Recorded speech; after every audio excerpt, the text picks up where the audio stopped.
ನಿಧಾನಕ್ಕೆ ಹೋಗ್ತೀವಿ, ನಿಧಾನಕ್ಕೆ ಅಣ್ಣ, ನಿಧಾನಕ್ಕೆ ಹೋಗ್ತೀವಿ.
ಮೋದಿಜಿ ಶಾಲೆಯ ಪ್ರದೇಶದಲ್ಲಿ ಇಲ್ಲಿ ನಡೆದಿರುವ ಎಕ್ಸಾಂಪಲ್ ಅಷ್ಟೇ.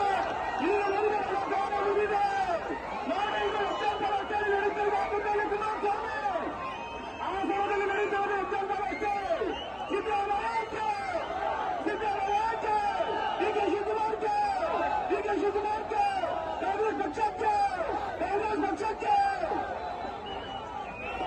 ಅಂತಕ್ಕಂಥ ಹುನ್ನಾರದಿಂದ ಅವರ ಮೇಲೆ ಒಂದು ಸುಳ್ಳು ಆರೋಪವನ್ನು ಹೊರಿಸಿ ಅದನ್ನು ಸಾಬೀತು ಮಾಡೋಕ್ಕಾಗ್ದಲೇ ಈಗ ರಾಜ್ಯಪಾಲರನ್ನು ಉಪಯೋಗಿಸಿಕೊಂಡು ಅವರ ಮುಖಾಂತರ ಪ್ರಾಸಿಕ್ಯೂಷನ್ಗೆ ಏನು ಆಜ್ಞೆ ಮಾಡಿಸಿದ್ದಾರೆ ಅದರ ವಿರುದ್ಧ ಒಂದು ಸಣ್ಣ ಆಪಾದನೆಯೂ ಇಲ್ಲದೆ ಇರುವಂಥ ಸಂದರ್ಭದಲ್ಲಿ ಯಾರೋ ಒಬ್ಬ ಮೂರನೇ ವ್ಯಕ್ತಿ, ಖಾಸಗಿ ವ್ಯಕ್ತಿ ಕಂಪ್ಲೇಂಟ್ ಕೊಟ್ಟರು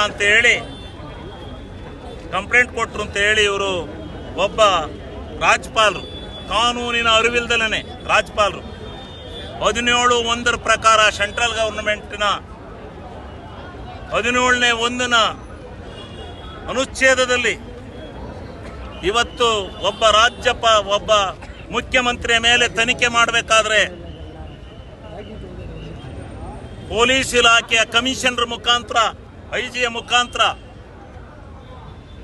ಪತ್ರ ಬರಬೇಕು ಅಂತಕ್ಕಂಥದ್ದು ರಾಜ್ಯಪಾಲರಿಗೆ ಗೊತ್ತಿದ್ರೂ ಕೂಡ ಒಬ್ಬ ಸಾಮಾನ್ಯ ವ್ಯಕ್ತಿ ಹತ್ರ ಕಂಪ್ಲೇಂಟ್ ಅನ್ನು ತಗೊಂಡು ಇವತ್ತು ಪ್ರಾಸಿಕ್ಯೂಷನ್ಗೆ ಆದೇಶ ಮಾಡಿರ್ತಕ್ಕಂಥ ಈ ರಾಜ್ಯಪಾಲರ ವಿರುದ್ಧ, ಇವರ ನಡೆಯ ವಿರುದ್ಧ, ಇವರ ಕೈಗೊಂಬೆ ಆಟದ ವಿರುದ್ಧ ಬಿಜೆಪಿಯವರು ಮತ್ತು ಜೆಡಿಎಸ್ನವರೇನು ಕಾಂಗ್ರೆಸ್ ಅನ್ನ ಹಿಂಬಾಗಲಿಂದ ಸರ್ಕಾರವನ್ನು ತೆಗೆದು ಹಿಂದೆ ಇವ್ರಿಗೆ ಯಾವತ್ತೂ ಬಿಜೆಪಿಯವರಿಗೆ ಅಧಿಕಾರ ಬಂದಿಲ್ಲ, ಜನ ಆದೇಶ ಕೊಟ್ಟಿಲ್ಲ 3 ಸಾರಿನೂ. ಇವರು 3 ಸಾರಿನೂ ಹಿಂಬಾಗಲಿನಿಂದಲೇ ಆಡಳಿತಕ್ಕೆ ಬಂದರು. ಕಾಂಗ್ರೆಸ್ನಿಂದ ಜೆಡಿಎಸ್ನಿಂದ ಗೆದ್ದಿರ್ತಕ್ಕಂಥ MLAಗಳನ್ನ ಕೊಂಡ್ಕೊಂಡು ಹಿಂಬಾಗಲಿನ ಮುಖಾಂತರ ಏನು ಬರ್ತಾ ಇದ್ದಾರೆ ಅದನ್ನೇ ಈ ಸಾರಿನೂ ಮಾಡೋಕ್ಕೆ ಹೊಂಟಿದ್ದಾರೆ. ಆ ಹೊಂಟಿರ್ತಕ್ಕಂಥ ಹಿನ್ನೆಲೆಯಲ್ಲಿ ನಮ್ಮ ಅಧ್ಯಕ್ಷರೇನು ಒಂದು ಕರೆಯನ್ನು ಕೊಟ್ಟಿದ್ರು, ಕಾಂಗ್ರೆಸ್ಸಿನ ಎಲ್ಲ ಕಾರ್ಯಕರ್ತರು ದಂಗೆ ಹೇಳಬೇಕು ಅಂತ ಹೇಳಿ ಇವತ್ತೇನು ತೀರ್ಮಾನ ಮಾಡಿದ್ರು. ಸ್ವಇಚ್ಛೆಯಿಂದ ಸಹಸ್ರಾರು ಸಂಖ್ಯೆಯಲ್ಲಿ ಇವತ್ತು ಕಾರ್ಯಕರ್ತರು ಬಂದು ತಮ್ಮಲ್ಲಿರ್ತಕ್ಕಂಥ ಒಡಲಿನಲ್ಲಿರ್ತಕ್ಕಂಥ ಬೆಂಕಿಯನ್ನು, ತಮ್ಮ ಆಕ್ರೋಶವನ್ನು ವ್ಯಕ್ತ ಮಾಡುವುದರ ಮೂಲಕ ಈಚೆ ಕಡೆಗೆ ಚೆಲ್ಲಿದ್ದಾರೆ. ಇದು ಇಷ್ಟಕ್ಕೆ ನಿಲ್ಲಲ್ಲ. ನಾವು ನ್ಯಾಯಾಲಯದ ಮೊರೆ ಹೋಗ್ತೇವೆ, ನ್ಯಾಯಾಲಯ ನಮ್ಮ ಪರವಾಗಿರುತ್ತೆ, ನ್ಯಾಯಾಲಯದಲ್ಲಿ ನಾವು ಗೆದ್ದು ಹೇಳ್ತೇವೆ. ಈ ಬಿಜೆಪಿ ಜೆಡಿಎಸ್ನರಿಗೆ ಇಂಥ ವಾಮ ಮಾರ್ಗದ ಕೆಲಸವನ್ನು ಬಿಡಿ, ಇಂಥ ಕೈಗೊಂಬೆಯಾಗಿರ್ತಕ್ಕಂಥ ರಾಜ್ಯಪಾಲನ ಮತ್ತು ವಾಪಸ್ ಕರೆಸಿಕೊಳ್ಳಿ ಮೋದಿಯವರೇ ಅಂತಕ್ಕಂಥ ಸಂದೇಶವನ್ನು ಈ ರಾಜ್ಯದ ಜನತೆ ಮುಖಾಂತರ ಕೊಡ್ತೀವಿ. ಇವತ್ತಿವರು ಇದೊಂದು ರಾಜ್ಯದಲ್ಲಿ ಮಾಡ್ತಾ ಇಲ್ಲ. ಪಶ್ಚಿಮ ಬಂಗಾಳದಲ್ಲಿ ಎಲ್ಲಿ ನೋಡಿದ್ರು, ಯಾವ ತಮಿಳುನಾಡಿನಲ್ಲಿ ಎಲ್ಲಿ ನೋಡಿದ್ರು, ಎಲ್ಲೆಲ್ಲಿ ಬಿಜೆಪಿಯ ವಿರುದ್ಧವಾದಂಥ ಸರ್ಕಾರಗಳಿದಾವೆ, ಆ ಸರ್ಕಾರಗಳಿಗೆಲ್ಲ ಇಡಿ ಅಂತಕ್ಕಂಥ ಒಂದು ಅಸ್ತ್ರವನ್ನ ಅದು ಇಡಿ ಅಲ್ಲ, ಏಡಿಯನ್ನು ಉಪಯೋಗಿಸಿಕೊಂಡು ಇವತ್ತು ಇಡೀ ರಾಜ್ಯದಲ್ಲಿ ಪ್ರಜಾಪ್ರಭುತ್ವದಲ್ಲಿ ವಿರೋಧಿ ಪಕ್ಷವನ್ನ ಸರ್ವನಾಶ ಮಾಡತಕ್ಕಂಥ ನಿಟ್ಟಿನಲ್ಲಿ ಈ ಬಿಜೆಪಿಯವರು ಏನು ಹೊರಟಿದ್ದಾರೆ, ಇವರಿಗೆ ಬುದ್ಧಿ ಕಲಿಸೋದಕ್ಕೆ ಕರ್ನಾಟಕವೇ ಸರಿ. ಕರ್ನಾಟಕ ರಾಜ್ಯದಿಂದಲೇ ಇದು ಪ್ರಾರಂಭ ಆಗುತ್ತೆ, ಈ ಸಂದೇಶ ಹೋಗುತ್ತೆ ಈ ರಾಷ್ಟ್ರದ ಜನಕ್ಕೆ. ಮೋದಿಯ ಕುತಂತ್ರ ಏನು ಹಿಂಬಾಗಲ ಮುಖಾಂತರ ರಾಜಕಾರಣವನ್ನು ಮಾಡ್ತಾ ಇದ್ದಾರೆ ಅದನ್ನು ತೋರಿಸಲಿಕ್ಕೆ ಇದು ಸಮಯ ಆಗಿದೆ. ಸಿದ್ದರಾಮಯ್ಯನವರ ನೇತೃತ್ವದಲ್ಲಿ ಕಾಂಗ್ರೆಸ್ ಸರ್ಕಾರ ದೃಢವಾಗಿ ನಿಂತು ಈ ರಾಷ್ಟ್ರದ ಜನತೆಗೆ, ಈ ಕರ್ನಾಟಕದ ಏನು ಇವತ್ತು ಇದು ನಡೆದಿದೆ, ಪಿತೂರಿ ನಡೆದಿದೆ, ಇದನ್ನು ಈ ರಾಷ್ಟ್ರದ ಜನತೆ ತಿಳಿಸಲಿಕ್ಕೆ ನಾವು ಪ್ರಯತ್ನ ಮಾಡ್ತೀವಿ. ಇನ್ನೊಂದು ಕಡೆ ಬಿಜೆಪಿ ಜೆಡಿಎಸ್ ಸಿದ್ದರಾಮಯ್ಯನವರು ರಾಜೀನಾಮೆ ಕೊಡಬೇಕು ಅಂತ ಹೇಳಿ ಪ್ರತಿಭಟನೆ ಮಾಡ್ತಾವ್ರೆ. ಅವ್ರಿಗೆ ಕೆಲಸ ಇಲ್ಲ. ಯಾಕೆ? ಈಗ ನಾನು ಹೇಳ್ತೀನಪ್ಪ, ಏನು ಸಾಬೀತು ಮಾಡಿರೋದಕ್ಕೋಸ್ಕರ ಅವರು ಒಬ್ಬ ರಾಜ್ಯಪಾಲ ಕಾನೂನು ಬಾಹಿರವಾಗಿ ಒಂದು ಪ್ರಾಸಿಕ್ಯೂಷನ್ಗೆ ಆದೇಶ ಮಾಡ್ತದಂಗೆ ಕೊಡ್ಬೇಕಾ? ಯಾವ್ದಾರ ಒಂದು ಹೇಳ್ತಾರೆ ಇವರು ಯಡಿಯೂರಪ್ಪ ಕೊಟ್ರಲ್ವ ಅಂತ. ಯಡಿಯೂರಪ್ಪನವ್ರು ಯಾಕೆ ಕೊಟ್ಟಿದ್ರು? ನಿಮ್ಮ ಮಾಧ್ಯಮದಲ್ಲಿ ಬಿತ್ತರಿಸಿದ್ರಿ. ಯಡಿಯೂರಪ್ಪನವರಿಗೆ ನೇರವಾಗಿ ಚೆಕ್ ಮುಖಾಂತರ ಹಣ ತಗೊಂಡದ್ದು ಸಾಬೀತಾಯಿತು. ಅದ್ರ ಜೊತೆಗೆ ಲೋಕಾಯುಕ್ತ ಅವ್ರ ಮೇಲೆ ಭ್ರಷ್ಟಾಚಾರದ ಆಪಾದನೆಯನ್ನು ಪ್ರೂವ್ ಮಾಡಿತ್ತು. ಅದರಿಂದ ಅವ್ರನ್ನ ಎಂಕ್ವೈರಿ ಮಾಡೋಕ್ಕೋಸ್ಕರ ಅವರನ್ನು ಅರೆಸ್ಟ್ ಮಾಡಿದ್ರು. ಅವರು ರಾಜೀನಾಮೆ ಕೊಟ್ಟರು. ಇವ್ರದ್ದು ಏನಾಗಿದೆ? 9 ದಿನ ಪಾದಯಾತ್ರೆ ಮಾಡಿದ್ರಲ್ಲ, ಇಲ್ಲಿಂದ ಏನು ಪ್ರೂವ್ ಮಾಡಿದಿರಿ? ಅವ್ರದ ತೋರಿಸಿ ಹೇಳ್ರಿ ಈ ರಾಜ್ಯದ ಜನಕ್ಕೆ. ಇಂಥ ಕಡೆ ಸಿದ್ದರಾಮಣ್ಣವರು ಇಂಥ 14 ಸೈಟ್ ನಿಮ್ಮ ವಾಮ ಮಾರ್ಗದಲ್ಲಿ ಹೊಡ್ಕೊಂಡಿದ್ದಾರೆ ಅಂತ ಹೇಳ್ರಿ ಜನತೆ ಮುಂದೆ. ನಾವು ಬುಕ್ ಪ್ರಿಂಟ್ ಮಾಡಿ ಹಂಚಿದ್ರಲ್ಲ, ನೀವು ಒಂದು ಹಂಚಿಸ್ರಿ. ಹಿಂಗೆ ಇಂಥವ್ರಿಗೆ ನಿಲ್ಲಿಸಿ ಇಂಥವ್ರಿಗೆ ಮಾಡಿ ಏನೇನೋ ಮಾಡಿ ಹೌದು ಹೊಡೆದಾಕಿ ಕೊಟ್ಟಾರ 14 ಸೈಟ್ ಅಂತ. ನೀವೇ ಕೊಟ್ಟಾರ. ನಾಚಿಕೆ ಆಗಲ್ಲ ನಿಮಗೆ BJP ಸ್ಟ್ರೈಕ್ ಮಾಡೋಕ್ಕೆ? ಯಾರು ಕೊಟ್ಟಾರ ಅವತ್ತು? ಅವ ಸಿದ್ದರಾಮಣ್ಣರ ಮೇಡಮ್ಗೆ ಕರೆಸಿ ಸೈಟ್ ಕೊಟ್ಟಾರ. ನಾವು ತಪ್ಪು ಮಾಡಿದ್ದೀವಿ, ಮೂಡಾದರು ವಹಿಸ್ಕೊಂಡು ನಿಮ್ಮ ಜಮೀನ ತಗೊಳ್ಳಿ ನೀವು ಅಂತ ಹೇಳ್ಬಿಟ್ಟು ಯಾರು ಕೊಟ್ಟಾರ? ಅವತ್ತಿನ ಅಧ್ಯಕ್ಷ BJPನಲ್ವ? ಅವತ್ತಿನ MLAಗಳು BJP ಇರಲ್ವ ಆ ಕಮಿಟಿನಲ್ಲಿ? ಯಾಕೆ ಕೊಟ್ರಿ? ನಿಮ್ಮನ್ನು ಮೊದಲೇ ಹಿಡಿದು ಒಳಗೆ ಹಾಕ್ರಿ. ಇವ್ರನ್ನ BJPನೂ ಅವತ್ತು ಯಾರು ಕಮಿಟಿಲಿದ್ರು ಅವರು ಭ್ರಷ್ಟಾಚಾರ ಮಾಡಿದಾರ್ರಿ. ಇವ್ರೇನು ಹೋಗಿ ಅಂಗ್ಲಾಚ್ ಬೇಡರೇನ್ರಿ ನಮಗೆ ಸೈಟ್ ಕೊಡಿ ಅಂತ ಎಲ್ಲರೂ ಒಂಚೂರು ಚುಕ್ಕಿ ತೋರಿಸ್ತೀರೇನ್ರಿ? ಯಾತಕ್ಕೆ ಮಾಡ್ತೀರಿ? BJPಯವರು ಏನಕ್ಕೆ ಮಾಡ್ತೀರಿ? ಯಾಕೆ ಸಿದ್ದರಾಮಯ್ಯನವರು ರಾಜೀನಾಮೆ ಕೊಡಬೇಕು? ಇಂಥದ್ದು ಕೊಡಬೇಕು ಅಂತ ಹೇಳ್ರಿ, ಕೊಡ್ಸೋಣ. ಮಾಡಬಾರ್ದು ಭ್ರಷ್ಟಾಚಾರ ಮಾಡಿದ್ರೆ ಕೊಡ್ಸೋಣ ಹೇಳಿ. ಸಿದ್ದರಾಮಣ್ಣ ತಲೆ ಮೇಲೆ ಇದಿರಕ್ಕಲ್ಲ. ಏನು ಮಾಡ್ದಲ್ಲ ಸಿದ್ದರಾಮಣ್ಣ ರಾಜೀನಾಮೆ ಕೊಡ್ಲಿ ಅಂದ್ರೆ ರಾಜ್ಯದ ಜನಕ್ಕೆ ಸಿಟ್ಟತ್ತಕ್ಕಲ್ವಾ? ಏನಾರ ಒಂದು ಆಪನ್ನ ತೋರಿಸ್ಬೇಕಲ್ಲ ನೀವು. ಇವರೋ ಇದಾವ್ ತಡ್ರಿ, ಮುಂದೆ ಬರ್ತಾವೀಗ ಯಾವ್ಯಾವ ಮೈನಿಂಗು ಏನೇನು ಎಂಥ ಕತೆ ಎಲ್ಲ ಕತೆ ಎಲ್ಲ ಈಗೆಲ್ಲ ಕತೆಗಳಿದಾವಲ್ಲ ಎಲ್ಲ ಬರ್ತಾವೀಗ ಈಚೆ ಕಡೆ. ನಾವು ಇವರು ಶಾಂತಿಯುತವಾಗಿ ರಾಜ್ಯ ನಡೆಸಕ್ಕೆ ಬಿಡೋದಿಲ್ಲ ಅಂದ್ರೆ ವಾಮ ಮಾರ್ಗದಲ್ಲಿ ರಾಜ್ಯ ನಡೆಸೋಕ್ಕೋಸ್ಕರ ನಾವಿಲ್ಲ. ನಾವು ಸಿದ್ಧಾಂತದ ಅಡಿನಲ್ಲಿ ರಾಜ್ಯಭಾರವನ್ನು ಮಾಡಬೇಕು ಅಂತ ಇದೀವಿ. ಇವರೇನಾರ ಇದೆ ಸಂಘರ್ಷಕ್ಕೆ ಇಳಿದ್ರೆ ಮುಂದೆ ನಾವು ಸಂಘರ್ಷದ ದಾರಿಯನ್ನು ಹಿಡಿಬೇಕಾಗ ಹೋರಾಟ ಮಾಡ್ಬೇಕು. ನಾವು ಎದುರಿ ಮನೆಗೆ ಹೋಗಲ್ಲ. ನಮ್ಗೆ ಇಷ್ಟರ ಮಟ್ಟಿಗೆ ಜಾತ್ಯತೀತವಾಗಿ ಪಕ್ಷಾತೀತವಾಗಿ ಸಿದ್ದರಾಮಯ್ಯ ಸಾಹೇಬ್ರಿಗೆ ಬೆಂಬಲ ಸಿಗ್ತದೆ ಅಂತ ನಾವು ಅಂದ್ಕೊಂಡಿರ್ಲಿಲ್ಲ. ಇದರಲ್ಲೇ ಗೊತ್ತಾಗ್ತದೆ ಅವರ ಯಾವ ರೀತಿ ಒಬ್ಬ ನಾಯಕರು ಅಂತ. ಇದನ್ನೆಲ್ಲ ಮುಂದಿನ ದಿನಗಳು ಸೂಕ್ಷ್ಮವಾಗಿ ರಾಜ್ಯದ ಜನ ಅಬ್ಸರ್ವ್ ಮಾಡ್ತಾ ಇದಾರೆ. ಖಂಡಿತವಾಗಿಯೂ ತಕ್ಕ ಪಾಠ ಕಲಿಸ್ತಾ ಇದಾರೆ. ಇವರ ಡೊಂಬರಾಟ ಏನು ಪಾದಯಾತ್ರೆ ನಡ್ಕೊಂಡು ಡೊಂಬರಾಟ ಮಾಡ್ಕೊಂಡು ಇವ್ರು ಪ್ರೀ ಪ್ಲಾನ್ ಮಾಡಿ ಇವ್ರು ಪಾದಯಾತ್ರೆ ಮಾಡ್ತಾರೆ. ಅದಾದ್ಮೇಲೆ ಅಬ್ರಾಹಂ ಬರ್ತಾರೆ. ಮತ್ತೆ 2ನೇ ಬಾರಿ ಅವ್ರನ್ನ ಕರ್ಸ್ಕೊಂಡು ಒಂದು ನೋಟಿಸ್ ಇಶ್ಯೂ ಮಾಡಿ ಏನು ಪ್ರಾಸಿಕ್ಯೂಷನ್ಗೆ ಅವಕಾಶ ಮಾಡ್ಕೊಡ್ತಾರೆ ಮೊನ್ನೆ. ಇದನ್ನೆಲ್ಲ ಒಂದು ಪ್ರೀ ಪ್ಲಾನ್ ಏನಂತ ಹೇಳ್ತಾರಲ್ಲ, ಸ್ಕೆಚ್ ಮಾಡಿರೋದು. ಇದು ಯಾವ್ದು ಹೇಳಿಯಲ್ಲ. ಇದು ಟ್ರೈಲರ್. ನಾನು ಮತ್ತೆ ಮುಂದೆ ಹೇಳ್ದೆ, ಟ್ರೈಲರ್ ಪಿಕ್ಚರ್ ಅಭಿ ಹೇ. ಜೊತೆಗೆ ಹೇಳಿದ್ನಲ್ಲ, ಪದೇ ನಾನು ಮಾಧ್ಯಮ ಮುಂದೆ ಹೇಳ್ತೀನಿ, ಹುಲಿರಿ ಸಿದ್ದರಾಮಯ್ಯ ಸಾಹೇಬ್ರು. ಆ ಹುಲಿ ಮುಂದೆ ಹೋರಾಟ ಮಾಡಕ್ ಆಗುತ್ತೇನ್ರಿ ಇವ್ರ ಕೈಲಿ? ಅದಕ್ಕೆ ಹೋರಾಟ ಮಾಡಕ್ಕೆ ಇವರು BJP JDS ಒಂದಾಗಿರೋದು.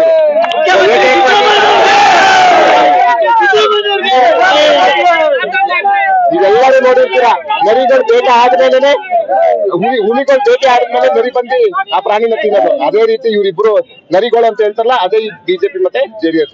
ಅವ್ರಿಗೆಲ್ಲ ಮುಂದಿನ ದಿನಗಳು ಪಾಠ ಕಲಿಸ್ತಾರೆ. ಜನ ನಮ್ ಜೊತೆ ಇದಾರೆ. ಯಾವ ED CBI ನಮ್ ಜೊತೆ ಇಲ್ಲದೆ ಇದ್ರು, ಯಾವ ರಾಜ್ಯಪಾಲರು ನಮ್ ಜೊತೆ ಇದ್ರು, ಜನ ನಮ್ ಜೊತೆ ಇದಾರೆ. ಇದು ದಂಗೆ ಅಲ್ವಾ ಮುನ್ಸೂಚನೆ. ರಾಜ್ಯದಲ್ಲಾಗಿರ್ಬೋದು, ಕೇಂದ್ರದಲ್ಲಾಗಿರ್ಬೋದು, ಇದನ್ನ ಎಚ್ಚೆತ್ಕೊಳ್ದೆ ಹೋದ್ರೆ ಮುಂದಿನ ದಿನಗಳಲ್ಲಿ ಅವರ ತಿಂದಿದ್ದ ಉಪ್ಪು ತಿಂದವ್ರು ನೀರು ಕುಡಿಲೇಬೇಕಾಗ್ತದೆ. ರಾಜೀನಾಮೆ ಕೇಳಿ ಅವರು ಸಹ ಅವ್ರಿಗೆ ಇನ್ನೇನ್ ಕೆಲಸ ಇದೆ ಅವ್ರಿಗೆ? ನಮ್ಗಾದ್ರೆ ಆಡಳಿತ ಮಾಡ್ಬೇಕು. ನಮ್ಗೆ ಶಾಸಕರುಗಳು ನಮ್ಗೆಲ್ಲ ಜವಾಬ್ದಾರಿ ಕೊಟ್ಟಿರೋ ಸಂಸದರಾಗಿದ್ದೀವಿ ನಾವೆಲ್ಲ. ನಮ್ಗೆ ಆಡಳಿತ ನಮ್ಗೆ ಜವಾಬ್ದಾರಿ ಇದೆ. ಅವ್ರ ಕ್ಷೇತ್ರಕ್ಕೆ ಹೋಗ್ತಾರೆ ಅವ್ರು ಮಾಡ್ತಾರೆ. ಅವರು ಪ್ರತಿಭಟನೆನೂ ಮಾಡ್ತಾರೆ, ಇನ್ನೊಂದು ಮಾಡ್ತಾರೆ. ಯಾವ್ದೇ ಕಾರಣಕ್ಕೆ ಯಾರು ರಾಜೀನಾಮೆ ಕೊಡಲ್ಲ. ಅದೆಲ್ಲ ಸುಳ್ಳು.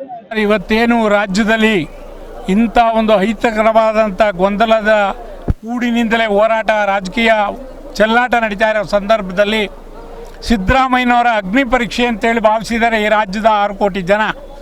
ಸಿದ್ದರಾಮಯ್ಯನವರು ಎಲ್ಲಿ ಆನೆ ಹೆಂಗೆ ಹೋದ್ರೆ ದಾರಿ ಆಗುತ್ತೋ ಕಾಡಲ್ಲಿ, ಹಂಗೆ ಸಿದ್ದರಾಮಯ್ಯನವ್ರು ನಡೆದುತ್ತೆ ರಾಜಕೀಯ ದಾರಿ. ಇವತ್ತು ನಮ್ಮ ಅಧ್ಯಕ್ಷರು DK ಅವರು ಕೂಡ ಹೇಳಿದ್ದಾರೆ, ನಾನು ಬಂಡೆ ಥರ ನಿಂತೀನಿ ಇವತ್ತು ಅಂತ ಹೇಳಿ. ಖರ್ಗೆ ಅವರು ಕೂಡ ನಮ್ಮ ಆಶೀರ್ವಾದ ಇದೆ ನಿಮಗೆ ಇವತ್ತು, ಹೈಕಮಾಂಡ್ನ ಆಶೀರ್ವಾದ ಅಂತಕ್ಕಂಥ ಮಾತನ್ನು ಹೇಳಿದ್ದಾರೆ. ಒಬ್ಬ ಸಚ್ಚಾರಿತ್ರ ರಾಜಕಾರಣಿ ಇಡೀ ವಿಧಾನಸೌಧದಲ್ಲಿ ನಾನು ಒಂದು 30 ವರ್ಷದ ಪರಿಚಯ ಇದೆ ನನಗೆ ವಿಧಾನಸೌಧದಲ್ಲಿ. ಇವತ್ತು ಅಲ್ಲಿ ಕೂಡ ಅವ್ರ ಪಕ್ಷದವರಾಗಿರಲಿ, ಅವರ ವಿರೋಧಿಗಳಾಗಿರಲಿ, ಇವ್ರ ಬಗ್ಗೆ ಒಂದು ಒಳ್ಳೆಯ ಭಾವನೆ ಇದೆ. ಸಿದ್ದರಾಮಯ್ಯನವ್ರ ಬಗ್ಗೆ ಚೆನ್ನಾಗಿ ತಿಳ್ಕೊಂಡಿರೋವಂಥ ಮನುಷ್ಯ, ಸಂವಿಧಾನನ ಓದಿರುವಂಥ ಒಬ್ಬ ವಕೀಲರು, ವಿದ್ಯಾವಂತರು, ಸಾಮಾಜಿಕ ಜನರ ಕಳಕಳಿ ಏನಿದೆ, ಬಡವನ ಭಾವನೆ ಏನಿದೆ ಅಂತೇಳಿ ಅರ್ಥ ಮಾಡ್ಕೊಂಡ್ರು ಅಂತೇಳಿ ಇವತ್ತು ಸಿದ್ದರಾಮಯ್ಯನವರು ಎಲ್ಲ ಪಕ್ಷಾತೀತವಾಗಿ ಮೆಚ್ಚಿಕೊಂಡಿದ್ದಾರೆ ಇವ್ರನ್ನ. ಇವತ್ತು ಕೊಟ್ಬಿಟ್ಟು ಅವರು ಕಾನೂನು ಏನಿದೆ ಎದುರಿಸ್ಲಿ, ಆಮೇಲೆ ಬೇಕಾದ್ರೆ ಅವರು ನಿರಪರಾಧಿದ್ರು ವಾಪಸ್ ಬರ್ಲಿ ಅಂತ ಹೇಳ್ತಾರೆ ಸರ್. ಯಾಕೆ ಸುಮ್ಮನೆ ಹುಚ್ಚಿಡ್ ಕೊಡ್ತಾರ? ಇರೋರಿಗೆ ತೋರಿಸ್ತಾವ್ರಲ್ಲ, ಇವ್ರ ಮುಂದ್ಗಡೆ ಫೈಲ್ ಐತಲ್ಲ, ಯಾರು ಮುಟ್ತಾ ಇಲ್ವಲ್ಲ. ಈಗ ಹಿಂದೆ ಯಡಿಯೂರಪ್ಪ ಆದಾಗಲೂ ಕೂಡ ಅವರು ರಾಜೀನಾಮೆ ಕೊಟ್ಟಿದ್ರು. ಈಗ ಅವ್ರಿಗೊಂದು ಸರಿ ಸರ್, ಆ ಥರ ಅಲ್ಲ. ಅವ್ರ ಕೇಸೇನು ಇವ್ರ ಕೇಸೇನು ನೋಡಿ. ಇವರು ಇವನ್ನ ಏನು ಆ ಸೈಟ್ ತಗೊಂಡವ್ರು ಅದಕ್ಕೆ ಒಂದು ಸಿಗ್ನೇಚರ್ ಹಾಕೋದಾಗಲಿ ಅಥವಾ ಆ ಮೀಟಿಂಗ್ ಪಾಲ್ಗೊಳ್ಳೋದಾಗಲಿ ಅಥವಾ ಯಾರಿಗಾರ ಶಿಫಾರಸು ಮಾಡಿದ್ರು ಅನ್ನೋದಾಗಲಿ ಇದೆಯಾ? ಒಬ್ಬ 2 ಸಲ ಮುಖ್ಯಮಂತ್ರಿ ಆದವನು ಭ್ರಷ್ಟಾಚಾರ ಮಾಡೋಕ್ಕೆ ಇದು ಯಾವುದೋ ಮೈಸೂರು ಮೂಡ ಸೈಟ? ಇಲ್ಲಿ ಬಂದೋಗಿರೋ ಎಲ್ಲ ಮುಖ್ಯಮಂತ್ರಿಗಳು ಮೈಸೂರು ಬೆಂಗಳೂರಲ್ಲಿ ಸೈಟ್ ಕೊಟ್ಟವ್ರೆ. ಅವರ ಹತ್ರದವರಿಗೆ, ಅವ್ರ ಪಾರ್ಟಿ ವರ್ಕರ್ಗೆ, ಅವರ ಹಿತೈಷಿಗಳಿಗೆ ಕೊಟ್ಟಿದ್ದಾರೆ. ಅದನ್ನು ಇವರು ಒಂದು ದೊಡ್ಡ ಏನೆಲ್ಲ ಹುಡುಕಿ ಏನೂ ಸಿಗದೇ ಇರೋ ಹೊತ್ತಿಗೆ ಅದೇನೋ ಮೊಸರಲ್ಲಿ ಕಲ್ಲು ಹುಡುಕಿದ್ರು ಅಂತಾರಲ್ಲ, ಆ ಥರ ಹುಡುಕಿ ಇವನನ್ನು ಎಲ್ಲರಿಗೂ ಹಣೆ ಬಟ್ಟಿಕ್ಕಂಡವ್ರಲ್ಲ, ಇವ್ನು ಇಕ್ಕೊಂಡಿಲ್ವಲ್ಲ ಅಂಥೇಳಿ ಪಾಪ ಅವನ ಹೆಂಡತಿ ಮರ್ಯಾದೆಯಾಗಿ ಮನೇಲಿ ಇದ್ದವರು. ಒಬ್ಬರ ವಿಶೇಷ ಮಹಿಳೆ ಅಮ್ಮ ವಿಧಾನಸೌಧದಲ್ಲಿ ಪಂಚಾಯತಿ ಮೆಂಬರ್ ಆದವರು, ಮುನ್ಸಿಪಲ್ ಮೆಂಬರ್ ಆದವರು ಮನೆ ಮಕ್ಕಳೆಲ್ಲ ಓಡಾಡ್ತಾರೆ, ಹೆಂಡತಿ ಮಕ್ಕಳು ಎಲ್ಲ ನಾವೇ ಅಧಿಕಾರಿ ಇದೆ ಅಂತೇಳಿ ಅವ್ರ ಮುಖಾನೇ ತೋರಿಸ್ತಾ ಇದ್ದಂಥ ಅಮ್ಮ ಅವ್ರ ಮನೇಲಿ ಅವ್ರ ಕೆಲಸ, ಅವರು ಪೂಜೆ ಪುನಸ್ಕಾರವೋ ಅವ್ರ ಮನೆ ಬದುಕು ಮಾಡ್ಕೊಂಡಿದ್ದವರು. ಅವ್ರ ತಮ್ಮ ಏನಿವತ್ತು ಹೆಣ್ಮಕ್ಳಿಗೆ ಕೊಡ್ತಾರೆ, ಇವತ್ತೆಲ್ಲರೂ ಕಾನೂನು ಕೂಡ ಇರೋದ್ರಿಂದ ಕೊಡ್ತಾರೆ ಎಲ್ಲರೂ. ಹಂಗೆ ಕೊಟ್ಟಿದ್ದಾರೆ ಅವ್ರ ತಮ್ಮ. ಅದು ಸರಿಯಾ ತಪ್ಪೋ ವಿಮರ್ಶೆ ಮಾಡೋದು ಬಿಟ್ಟು ಇದು ಒಳ್ಳೆಯದಲ್ಲ. ಸಿದ್ದರಾಮಯ್ಯನವ್ರಿಗೆ ಇಡೀ ರಾಜ್ಯದಲ್ಲಿ ಇವತ್ತು ಇಡೀ ದೇಶದಲ್ಲಿ ಇದರಿಂದ ರಾಜಕೀಯ ಶಕ್ತಿ ಹೆಚ್ಚುತ್ತೆ. ಸಿದ್ದರಾಮಯ್ಯಂದು ಅವ್ರು ನಡೆದ ದಾರಿಯೇ, ಆನೆ ನಡೆದ ದಾರಿ ಹೆಂಗಾಗುತ್ತೋ ಹಂಗೆ ಸಿದ್ದರಾಮಯ್ಯ ನಡೆದದ್ದೇ ರಾಜಕೀಯ ದಾರಿ ಆಗುತ್ತೆ ಅಂತೇಳಿ ರಾಜ್ಯದಲ್ಲಿ 136 ಸೀಟುಗಳನ್ನ ಪಡೆಯುವ ಮೂಲಕ ಸುಭದ್ರ ಸರ್ಕಾರವನ್ನು ಕೊಡ್ತಾ ಇರ್ತಕ್ಕಂಥ ಸಿದ್ದರಾಮಯ್ಯನವರ ವಿರುದ್ಧ ಪಿತೂರಿಯನ್ನು ಮಾಡಿ ಏನು ಇವತ್ತು ಸೋತು ಸುಣ್ಣಾಗಿರ್ತಕ್ಕಂಥ BJP ಅವರು ಗೆಲ್ಲಿಕ್ಕಾಗ್ದೇನೆ ಅಡ್ಡ ಮಾರ್ಗದ ಮೂಲಕ ರಾಜ್ಯಪಾಲರನ್ನು ದುರುಪಯೋಗಪಡಿಸಿಕೊಂಡು ರಾಜಭವನವನ್ನು ತಮ್ಮ ಏಜೆಂಟ್ ಮಾಡಿಕೊಂಡು ಈ ಒಂದು ಷಡ್ಯಂತ್ರವನ್ನು ಕೂಡಿ ಸಿದ್ದರಾಮಯ್ಯನವರಿಗೆ ತೊಂದರೆ ಕೊಡಬೇಕನ್ನೋ ದೃಷ್ಟಿಯಿಂದ ನೋಟಿಸ್ ಕೊಡಿಸಿದ್ದಾರೆ. ತನಿಖೆಗೆ ಪ್ರಾಸಿಕ್ಯೂಷನ್ ಮಾಡಲಿಕ್ಕೆ ಆದೇಶವನ್ನು ಕೊಡಿಸಿದ್ದಾರೆ. ರಾಜ್ಯಪಾಲರು ಈ ವಿಚಾರದಲ್ಲಿ ಯಾವುದೇ ಉರುಳಿಲ್ಲ ಅಂತ ಗೊತ್ತಿದ್ದು ಕೂಡ ಅದರ ಬಗ್ಗೆ ಯಾವುದೇ ಕ್ರಮ ತೆಗೆದುಕೊಳ್ಳಿಕ್ಕೆ ಹೋಗಿರಲಿಲ್ಲ. ಯಾವಾಗ ರಾಜ್ಯಪಾಲರು ಕೇಂದ್ರ ಸರ್ಕಾರದ ಸಚಿವರುಗಳನ್ನ ಭೇಟಿ ಮಾಡಿ ರಾಜ್ಯಕ್ಕೆ ಬಂದ ಕೂಡಲೇ ಈ ನೋಟಿಸನ್ನು ಇಶ್ಯೂ ಮಾಡ್ತಾರೆ. ಅಂದರೆ ಕೇಂದ್ರ ಸರ್ಕಾರದ ಸಚಿವರುಗಳು ಏನಿದ್ದಾರೆ ಅವರುಗಳ ಒತ್ತಡಕ್ಕೆ ಮಣಿದು ಅವರ ಶಿಫಾರಸಿನಂತೆ ಅವರು ಏಜೆಂಟ್ ಆಗಿ ಅವರ ಗುಲಾಮರಾಗಿ ಇವತ್ತು ತನಿಖೆಗೆ ಆದೇಶವನ್ನು ಮಾಡಿದ್ದಾರೆ. ಈ ಒಂದು ರಾಜ್ಯಪಾಲರ ನಡೆಯನ್ನು, ಅಸಂವಿಧಾನಿಕ ನಡೆಯನ್ನು ವಿರೋಧಿಸಿ ಇವತ್ತು ನಾವು ಜಿಲ್ಲಾ ಕಾಂಗ್ರೆಸ್ ಸಮಿತಿ ವತಿಯಿಂದ ಬೃಹತ್ ಪ್ರತಿಭಟನೆ ಮಾಡೋ ಮೂಲಕ ರಾಜ್ಯಪಾಲರು ದಯಮಾಡಿ ರಾಜ್ಯವನ್ನು ಬಿಟ್ಟು ತೊಲಗಬೇಕು, ರಾಷ್ಟ್ರಪತಿಗಳು ಇವರು ರಾಜ್ಯಪಾಲರನ್ನ ಕೂಡಲೇ ಹಿಂದಕ್ಕೆ ಕರೆಸ್ಕೋಬೇಕು ಅಂತ ನಾವು ಒತ್ತಾಯವನ್ನು ಮಾಡ್ತಾ ಇದ್ದೇವೆ. ಹಾಸನ ಜಿಲ್ಲಾದ್ಯಂತದಿಂದ ಎಲ್ಲ ಕಾಂಗ್ರೆಸ್ ಕಾರ್ಯಕರ್ತರು ಹಾಸನ ಜಿಲ್ಲಾಧಿಕಾರಿಗಳ ಕಚೇರಿ ಹತ್ರ ಬಂದಿದ್ದಾರೆ. ಕಾರಣ ಇಷ್ಟೇ, ಏನು ವಿನಾಕಾರಣವಾಗಿ ಸಿದ್ದರಾಮಯ್ಯ ಅವರಿಗೆ ಇವತ್ತು ವಿಚಾರಣೆಗೆ ಒಳಪಡಿಸ್ತಿರೋದಕ್ಕೆ ನಮ್ಮ ಪ್ರತಿಕಾರ ಏನಪ್ಪಾ ಅಂತ ಹೇಳಿದ್ರೆ, ಯಾರು ಈ ಹಿಂದೆ ಹಗರಣಗಳಲ್ಲಿ ಸಿಗಾಕೊಂಡಿದ್ದಾರೆ ಅವ್ರನ್ನ ಈ ತಕ್ಷಣ ಅರೆಸ್ಟ್ ಮಾಡಬೇಕು.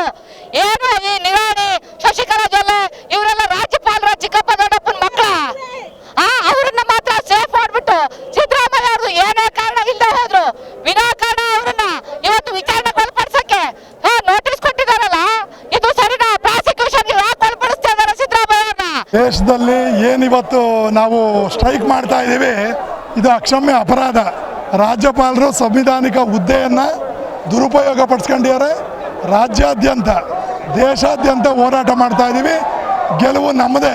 ಸಿದ್ದರಾಮಯ್ಯ ಮತ್ತೊಮ್ಮೆ ಇರೋದು ಈ ರಾಷ್ಟ್ರಕ್ಕೆ ಗೊತ್ತಾಗ್ತಾ ಇದೆ.